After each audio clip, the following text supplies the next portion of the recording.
Machi 20 ya kila mwaka dunia huadhimisha siku ya furaha. Tanzania ni miongoni mwa nchi hizo, na siku hii ilianzishwa na Baraza la Umoja wa Mataifa Juni 28 mwaka 2012, huku kubwa ilikuwa inalenga kuwakumbusha wananchi umuhimu wa furaha kwenye maisha yao. Ninapokuwa na amani na mume wangu na watoto nyumbani, kwa hata ninapotembea barabarani nakuwa na ujasiri kwamba sijasababisha makwazo kule nyumbani, kwamba yule mwanaume ameenda kufanya kazi ofisini ana uchungu na mimi. Kwa hiyo ninakuwa na furaha moyoni. Lakini na jamii inayozunguka, majirani, nikiwa na amani nao, ninajisikia vizuri. Katika maisha yangu, furaha yangu kwanza moja, ninapokuwa na kazi.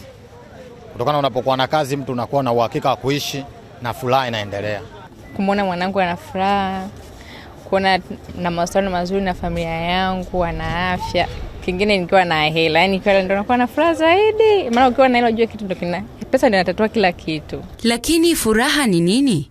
Wapo wanaoamini kuwa na fedha za kutosha ni furaha, lakini swala hilo ni tofauti, kwani wapo wenye fedha na hawana furaha. Ili mtu aweze kumudu yale mahitaji yake, tunasema yale mahitaji muhimu ambayo anahitaji, lazima awe na fedha. Kwa hiyo kitendo cha wewe kumudu yale mahitaji muhimu, zile basic needs, lazima ikuletee furaha. Japo furaha huwa ina sura nyingi sana. Wenyewe wanasema ni multifaceted, ina sura mbalimbali. Kwa hiyo unaweza ukawa tayari una fedha, lakini kuna vitu pia bado unavikosa. Ndio maana msomi Abraham Maslow alikuja na kitu tunaita hierarchy of needs, yale mahitaji, mpangilio wake. Kuna mwingine baada ya kutimiza mahitaji yake atahitaji apate ile belonging, ajisikie yupo sehemu fulani.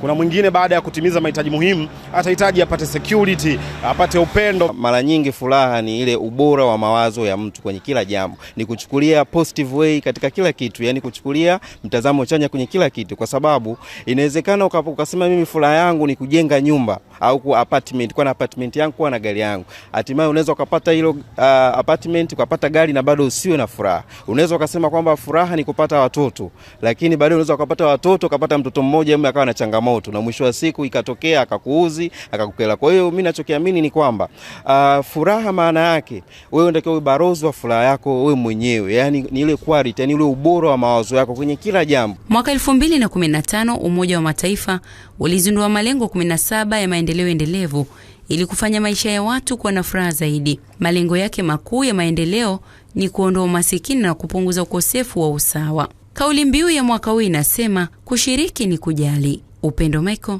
Azam News, Dar es Salaam.